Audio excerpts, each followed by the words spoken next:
défaut, en fait, je l'ai commencé juste après avoir terminé une bande dessinée chez Glénat. Et j'avais envie de faire mon propre projet beaucoup plus personnel et très libre. Donc ça faisait longtemps que je voulais travailler sur la Guyane et sur l'orpaillage. Et je l'ai écrit assez rapidement, en fait.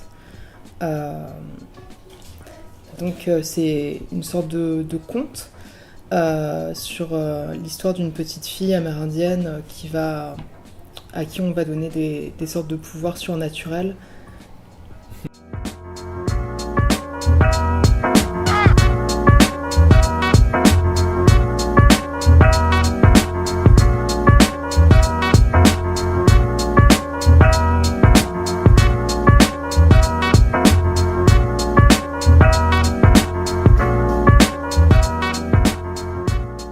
Après, j'ai plein d'auteurs qui m'inspirent, notamment Guarnido qui dessine Black Sad.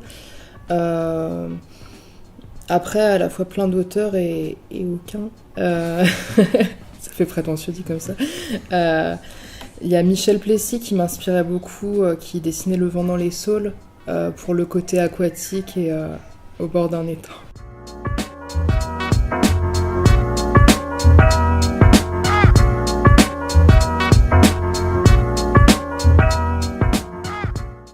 C'est un projet que j'ai commencé à écrire juste après avoir réalisé un album chez Glénat. Ça faisait un petit moment que je voulais parler de la Guyane et de l'orpaillage. Et ça s'est fait assez naturellement en fait.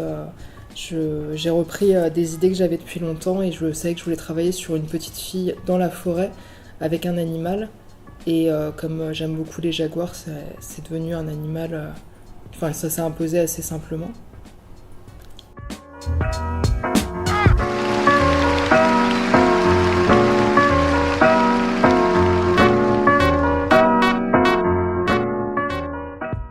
Alors par rapport à cet album-là, il y a deux auteurs que j'aime beaucoup, qui m'influencent en général. Donc c'est Guarnido qui fait Black Sad, qui est un album anthropomorphiste avec des animaux.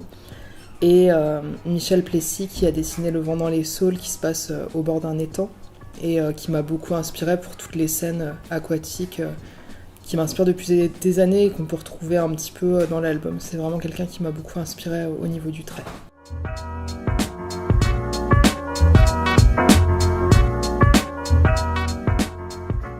Je trouvais que ça s'y prêtait bien, en fait c'est une des premières idées qui s'est imposée pour l'album.